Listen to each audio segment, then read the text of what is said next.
teman semuanya, assalamualaikum warahmatullahi wabarakatuh. Dan kali ini kita mau ngebahas gaming gear terbaru, headset punyanya Rexus di tipe Daxa Saturn ST1 yang harganya dijual di angka 600 ribuan. Ini modelnya asli gaming habis. Dan untuk varian warna untuk tipe ini dia itu ada dua buah warna. Yang kita review ini dia warna Orbit White, ada juga yang warna gelap yaitu warna Orbit Black. Kalau warna yang bagus sih memang sekilas tampilannya kayak yang bagus yang putih. Tapi kalau kalian tidak pintar-pintar untuk merawat tingkat kebersihannya, ya ini nanti warnanya untuk busanya akan sedikit menguning.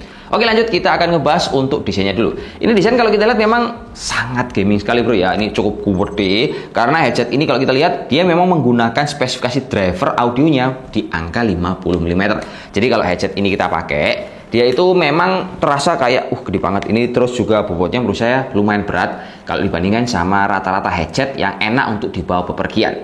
Sebab headset ini kalau kita lihat dia kan memiliki banyak fitur unggulan, yang salah satunya dia memiliki triple connection, kemudian untuk mikrofonnya juga bisa detachable. Namun dengan model desain yang mungkin gede kayak gini, apakah teman-teman pede untuk dibawa-bawa ke ruangan misalkan lagi traveling, entah itu di kereta api atau dimanapun juga untuk pakai headset gede seperti ini? Kalau saya sih mungkin yang model gede ini kurang suka bro ya. Saya lebih suka yang modelnya lebih simple kayak yang kemarin kita review itu punyanya Logitech G435 atau punyanya Edifier yang tampilannya lebih kecil daripada ini. Namun dari desainnya gede ini dia juga memberikan value. Contohnya gini bro. Headset ini kalau kita lihat kan dia materialnya itu cukup enak di telinga. Dia berbahan dari plastik ABS, kemudian dikombinasikan sama busa dan juga didukung oleh peripheral bahan pendukung yang lain. Tapi sayangnya headset ini kalau kita lihat secara build quality-nya ini agak kurang oke menurut saya. Dia kan memang berbahan dari plastik dan kelihatan tebal di bagian bandunya. Namun bandu ini kalau kita ketok-ketok ini bro ya, nah ini dia terasa lihat kopong dan kayak kurang kredibel aja menurut saya. Mendingan dia dipakai agak tipis tapi lebih solid dibandingkan model tebel yang kayak gini tapi nyatanya dalamnya agak kopong. Cuman bedanya bro, kalau ini udah nempel di telinga model seperti ini, wah ini rasanya beda banget. Karena bagian airpadnya ini dia khusus dibuat dan didesain menggunakan bahan material fabrik yang memiliki rongga udara dan berefek samping. Kalau kalian pakai ini dia nggak akan gampang panas dan juga nggak akan gampang berkeringat.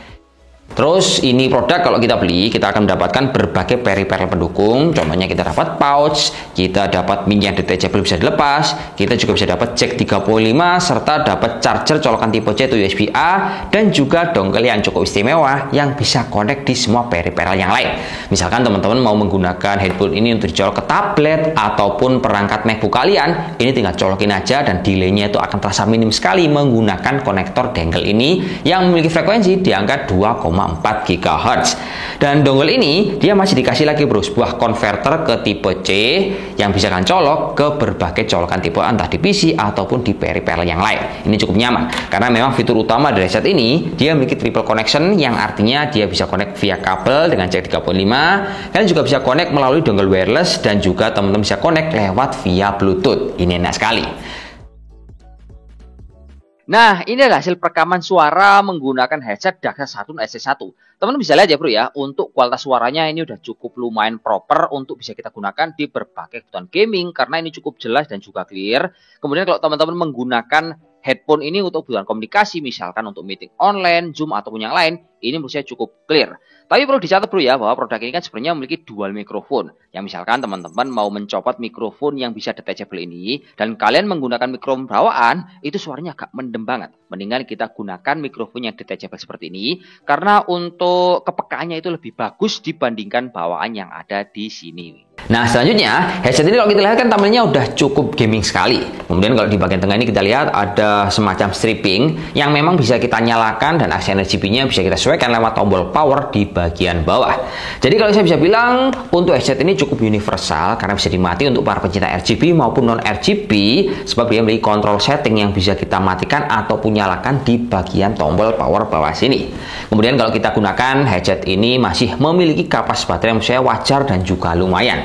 Secara tertulis di kardus dan juga website, Kapasitas baterai dari headset ini di angka 1000 mAh, dan kalau kita pakai dia masih bisa bertahan di angka 10 jam, atau kalau kita konversikan kurang lebih bisa dipakai hingga 3-4 hari dengan durasi waktu pakai di angka 3-4 jam saja.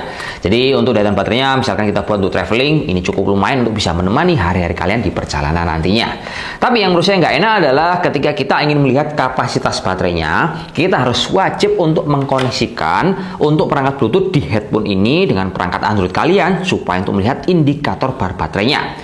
Namun kalau kalian mengkoneksikan dengan perangkat iPhone, itu dia nggak keluar bro untuk indikator kapasitas baterainya. Jadi menurut saya ini perlu dikembangkan lagi supaya jauh lebih universal ketika kita ingin melihat untuk kapasitas baterainya. Dan untuk yang terakhir yang menurut saya sebagai pendapat saya pribadi adalah untuk knob volumenya kan dia ini pakai tombol ulir yang posisinya di bagian bawah sini. Menurut saya kalau tombol ulirnya ini dipakai knob, mungkin ini tampilannya akan jauh lebih profesional, juga lebih mahal dibandingkan model uliran yang bawah seperti ini. Ya wes, cukup sekian, terima kasih. Wassalamualaikum warahmatullahi wabarakatuh. Jangan lupa subscribe untuk dukung kami biar kita makin semangat ngasih informasi tentang peripheral gaming berkualitas, tentunya dengan harga yang cukup terjangkau di kantong kalian.